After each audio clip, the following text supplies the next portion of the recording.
Hey guys, Stanford here from the Robotics Network, and welcome back to an episode of FUNalysis. And today we're going to be taking a look at the Ontario District McMaster University event finals match number 2.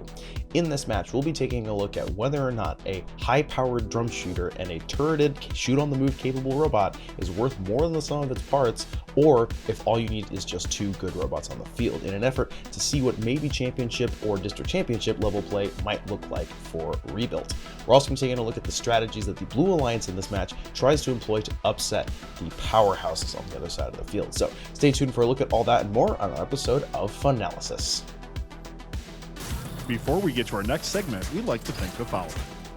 As you're getting ready for the competition season, think AndyMark as your one-stop shop for all your team needs. AndyMark's Launcher in a Box is a configurable solution that so many teams are finding success with for the rebuilt season. Also available at AndyMark.com, the AMPD AndyMark Power Distribution Board that provides 24 40-amp independently fused output channels for safe, reliable power distribution. That's AndyMark.com.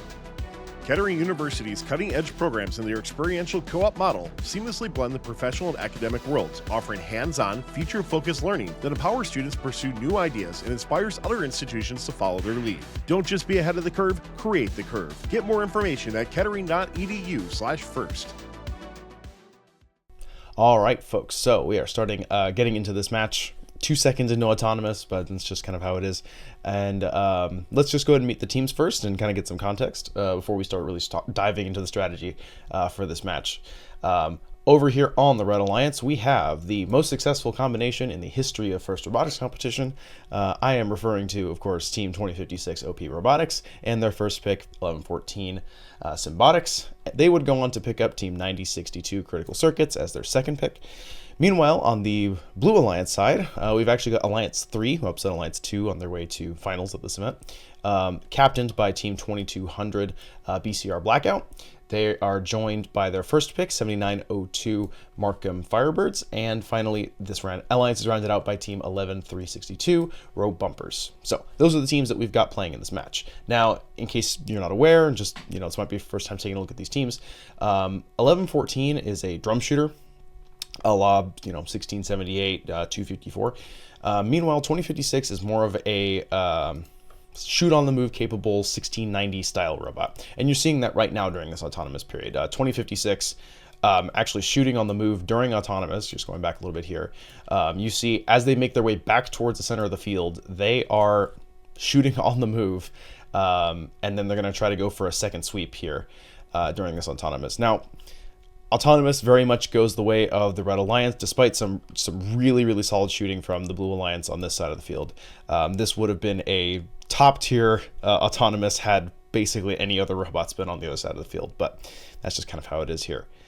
So, but where this match really gets interesting is teleop. So, as autonomous ends, Red Alliance is up 134 to 88, and now they're going to get to work. So, the Red Alliance is actually going to put in a bunch of fuel during the transition period, and 2056 is going to run around and just clean up all of the fuel that's on their side of the field in this kind of sweep. And I think that is their specialty, and I think that's one of the reasons they are so good. And you're going to be seeing them do that a whole lot in this match, is that as a robot that is capable of shooting on the move with very, very high speed and precision, for a robot that's shooting on the move, they're just going to be cleaning up as they proceed through everything. So 2056 also frees their partners here, and they're just going to be running around picking up all the little pockets of fuel that are ended up in the middle of the field. Meanwhile, 1114 is more focused on filling up their hopper. You're going to be seeing them passing in just a little bit, but they're more focused on filling up the giant hopper that they have, so that when it comes time to shoot, they have the throughput to put up all the balls that the Red Alliance needs. Now, if we go back here, you're going to be seeing 7902 employ basically the only way to play defense against 2056. There's a joke about Team 341, Miss Daisy's robot, who has a capacity of 8, that the floor is their hopper. And that's kind of true for 2056 as well. They have a decent sized hopper, but this fuel that 7902 is picking up currently is something that 2056 is planning on scoring later in this match. So it's functionally their hopper, like 1114 has loaded up right now. So this is really the only way to stop 2056 and these kind of high-powered, turreted robots from scoring, is really to pick up and steal the fuel from their side of the field. Stream bugging out a little bit here. We get a scoring period so nice. We see it twice. 2056 now basically is starved. They've cleared out their hopper, and all of the fuel that they were planning on scoring during this period is actually now in 7902's robot. So as a clever play there, some really, really heads-up driving from the Markham Firebirds. But again, the Red Alliance is just so high-powered, it's really, really tough to try to beat it. 2200 also tries to do some fuel stealing of their own. They're actually going to play some defense here, which is really cool to see out of a Alliance captain in this game. And again, what I mean by like the only way to play defense is that even if you shove 2056 against a wall, they're just still going to shoot and completely shoot on the move and clean up everything that's over here. Meanwhile, 1114 actually just clears out their hopper, and they have that throughput to be able to do that and score almost as much as 2056 just by doing that, picking up, clearing out their hopper. So 2056 now running around the middle of the field, and they are just cleaning up. Again, it's the same kind of rhythm for these two robots. 1114 focuses on filling their hopper, sending a salvo down. Meanwhile, 2056 is picking up those little pockets of fuel that are on the middle of the field, and that is what is allowing this Red Alliance to have so much more of an advantage during their activations, is that 1114 and 2056 are complementing each other. And that's why I think this particular combination is worth more than the sum of its parts, because you get the best of both worlds. You get a robot that is capable of quickly and cleanly picking up fuel from the middle of the field, and you get a robot that has the throughput and the capacity to keep fuel inside of itself and unload once the activation actually begins. And you get the tricky to defend combination of a robot that can shoot on the move and something that has so high throughput that by the time you shove them out of the way, they've already cleared half their hopper and have put 25 fuel into the hub. So 1114 and 2056 continue to score. We have only 40 seconds left in this match. It just goes by so fast because it's so fluid, everything that this Red Alliance is doing. But I want to back up a little bit and highlight the Blue Alliance here. We've got 7902 and 2200 going and filling up and unloading their hoppers. You see 2200 basically playing the same way that 1114 does. However, they're going to go back and during their off periods, instead of filling up that hopper, they're going to go try to play defense on this Red Alliance.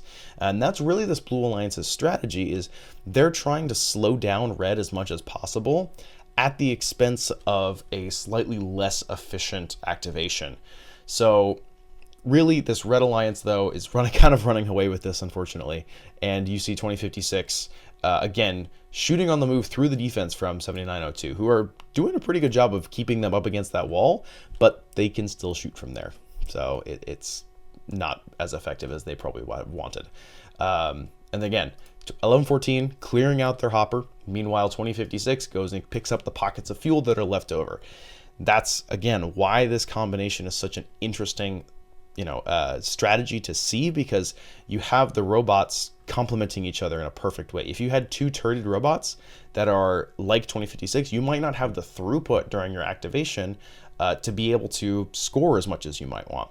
And if you had two drum shooter robots like 1114 or 1678 or 254 or any of the big names that have these drum shooters, then you might not have that kind of fine ability to go clear and clean up your area. That's the kind of optimizations that you might need at a championship or district championship level in order to win, right? So that's kind of what I'm seeing in this match and why I'm thinking this combination in particular is going to be so strong at a high level of play. We have 20 seconds left now. The Red Alliance, again, this is a score that would have won most district events and probably even most regionals. And that just goes to show that how strong Ontario is as a region. Now it's very impressive watching the level of play there. And again, you're seeing 2056's main advantage here, where they just run around and get those little pockets of fuel that are left over and finally send it up and go score. So match comes to a close. 667 points is what this Red Alliance is going to put up, which is incredibly strong.